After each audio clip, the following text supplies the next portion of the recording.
I've lied to women. Uh, I've disrespected women. Uh, I've never disrespected my mother. I've never disrespected my sister. I've never disrespected my daughter. But I've disrespected my wife. I've disrespected my girlfriends. I've disrespected some female cousins. So I'm not a perfect man, right? But I haven't been hurting black women. I haven't been preying on black women. I don't publicly disrespect black women, nor have I ever seen Kevin Samuels do it. We love our rappers. We love our basketball players. We love our football players. And there's nothing against Kobe Bryant. But Kobe Bryant's been accused of rape. This is nothing against Tupac. Tupac's been convicted of rape. This is nothing against Mike Tyson. He's been convicted of it. This is nothing against Lawrence Taylor. He's been accused of having sex with an underage prostitute who was already beaten. I can keep going on and naming men who have been accused or there's accusations or there's evidence of them being the kind of men that hurt people. We don't have no evidence of Kevin Samuel ever being that kind of man. So for us to harbor that kind of disdain for this man because he share his responses to questions. He never shares publicly what he thinks. He never shares his open opinions. He's always asked a question. I was almost tricked into not liking him. Never produce it or record this because he's not live.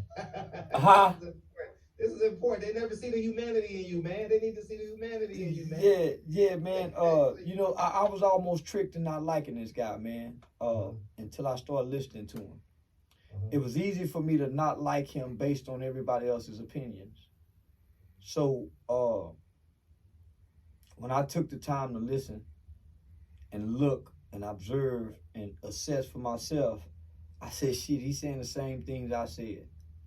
And so I see how easy it is for public opinion to persuade anyone's opinions. And so I almost shed a tear because I've had people call me today and say, hey man, they say Kevin Samuels dead. And I would look at the sites that was saying it, right, but none of them was credible sources. So I learned to ignore non-credible sources. So when I got to the studio and my executive producers said that Revolt TV posted it, my publicist had been calling me. She said they had been calling Kevin Samuels all day, that he hadn't been answering. She called a friend of a friend that personally talks to him on a daily basis. He hadn't been answering. So when my executive producer said that Revolt TV posted it, I know that's credible.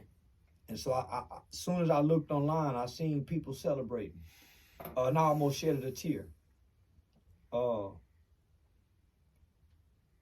Because we honor rappers. We can't speak on rappers when they die. You can't speak on Nipsey Hussle. You can't speak on King Von. You can't speak on no rapper.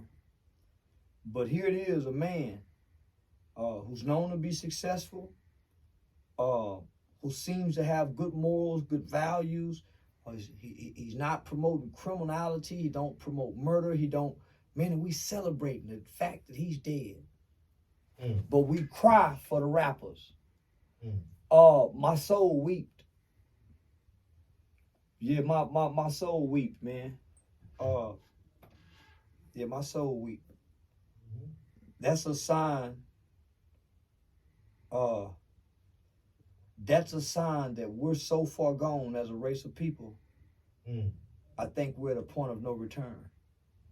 Mhm. When we can cry and mourn for the rappers, and they'll kill you for speaking on rappers who've killed people. But here it is, a man.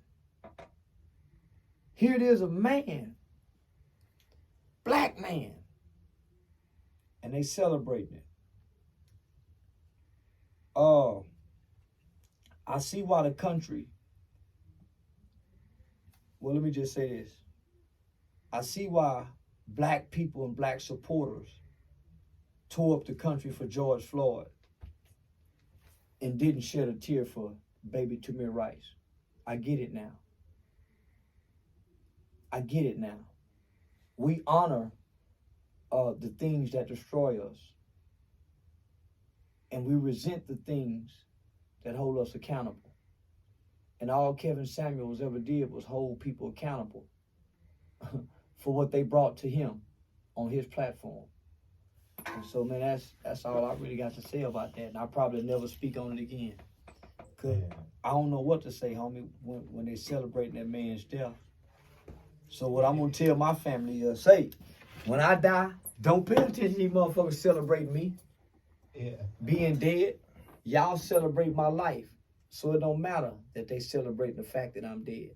Because I've lived such a good life, man. Right. Shit. Y'all celebrate it. Don't mourn, don't cry. And to see what Kevin Samuels has done to the black culture, he made history. So job well done, Mr. Samuels. Yeah, job well done too. And that's the Trayvon, yeah, the other producer on the project. Trayvon, Charles. That's who you've been talking to, Charleston. This is who you've been talking Where to. he at? I can't see the nigga. Oh, okay, there you go. What's up, man? And we understand what accountability is. And when it's people's choice to tune into you, this Kevin Samuels wasn't a government mandate. It didn't say, in order to go outside, in order to go to Home Depot, in order to go to Taco Tuesday, more importantly, in order to twerk, you gotta listen to Kevin Samuels. That wasn't on the menu. It was a choice to go to your YouTube app and click on Kevin Samuels' page. And man, let's just be realistic. Uh-huh. Every woman he talked, and I'm just gonna say the average a woman has unrealistic expectations of the man she desired to have, the man she's with, and the man she just broke up with. And that's all that man ever said. Ma'am, y'all living with unrealistic expectations. Look at you. You fat motherfucker. He just didn't say it like that. Bitch, you got 4 kids by 3 different niggas. What man gonna take you serious with a bunch of money? Man, you see what I'm saying? And basically what he was saying is, y'all, women don't look for who a man is. They look for what he does. Facts. They don't care about who he are as an individual, his principles, his morals, his integrity, his honesty. They care about what the fuck he do. What he look like. Where you going? Where you been? How much money you make? What you do for a living? What kind of car you drive? They don't give a fuck if he honest. That's all that man was saying. He just was saying it in a nice, straight forward way, shooting straight from the hip without cursing, without being disrespectful like the rappers. Yeah, bitch, suck my dick. Ho, bitch, fuck your bitch. Come, suck your dick. Bitch, I wanna fuck your friend and both. He wasn't saying it like that, but the rappers can deliver the message like that. But this man was just answering questions, and he's been crucified, even in death. Yeah, that break my heart, man. Yeah, that's why I don't give a damn about the dead. Because the dead don't know how they getting done. I care about the living. That's why when I found out Kevin Samuels wasn't saying nothing wrong, I came and made a public say, hey, man, I'm sorry about Kevin Samuels. I wasn't going to wait till he died to say I'm sorry to him. I said it before he died. So I don't give a damn about him now. I cared about him before he left. That's the difference, man. The instructions is to love your neighbor. Love thy brother. Honor thy mother and father. It ain't shit to say what to do with the dead, but bury them. And let the dead bury the dead. But to celebrate a man who hasn't caused no harm to nobody is outrageous as a race. It's outrageous, man. So, now I'll probably never speak on that man again. I'm trying to respond to what people want to hear my opinion on. I wouldn't speak on him when he was here. When I realized who he was as a man, not what he do, I wouldn't speak on him no more. So, job well done, Mr. Samuels, and I honor the life you live, my nigga. I swear I do. Right. As far as Kevin, Kind of dampers the mood, man, for us to talk about the movie. So I'm gonna force myself to talk about the movie, man. You know, take me back to the day Michael Jackson died. That hurt. Yeah, that hurt, man. I remember walking into the dorm getting the news when Tupac died. That hurt. But I was too young to know the world for what it is. It's an ugly place. I don't know what was said about Tupac when he died. I saw what was said about Michael Jackson after he died. I see what's being said about Kevin Samuels. So I know what to expect when it's my time. We don't cry for each other anymore. We used to cry for each other. So with that being said, the movie checks and balances. And where we at in our society as black people, you two guys producing this movie, executive producer and co-producer, what message do you think this generation of America would take from this movie? Go ahead, Trey. You looking at it right now? the message that they'll take. I'll answer it like this. Hopefully the message that they receive, or the value that they get from it in relation to Black life. And I really don't like the, right, if you understand what the movement Black Lives Matter is about, it makes me think about, right, harking to the saying, like, what's understood doesn't have to be explained. I was in a conversation with a woman last night, in a debate rather, and she was talking about the Me Too movement, and I said to her, the Me Too movement is unnecessary, right? Because right is right, right? So if right is right, then the only thing we have to do, right, truth doesn't need help, right? And if right is right, then I don't need any extra additives added to the truth. And that's what I take away from this movie, right? We as a people, when I say we as a people, so I'm referring to like black people have to have an understanding that, right, I have to first understand that my life matters. And when I understand that my life matters, right, then I understand that those who look like me, their lives matter as well, right? And so if we were to take this Kevin Samuels thing, when I got on, when I heard about the news and I started looking to see if it was true or not, I see the messages and I see people like throwing celebrations.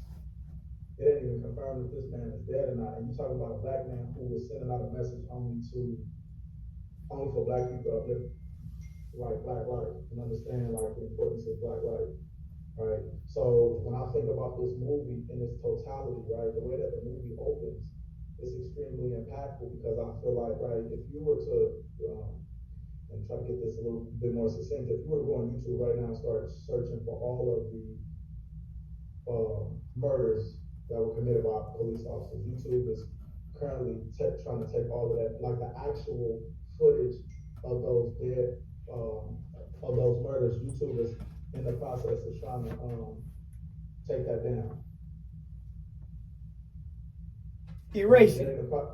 They're trying to erase it. right? And we already seen it, right? When you think about Black history, that's like, that's the ebb and flow. It happens, they go through it, and then we're gonna start the process of erasing. You know what I'm saying? And that's one of the reasons why, I personally commend Fred, because in order for us to tell our stories, and I'm not even sure if in order for us to tell our story, in order for our story rather to be told properly, like, we gotta tell that story. And so what I hope people take from this is that truth doesn't need any additives, right? So what do I mean by that? Truth doesn't need any additives. What that means is that when people see this, I hope they see this and realize, like, the only way that our story is gonna be told, the only way that our community is gonna be protected, right, the men, women, and children, right, is for us to take that into our own hands. You know what I mean? Man, listen.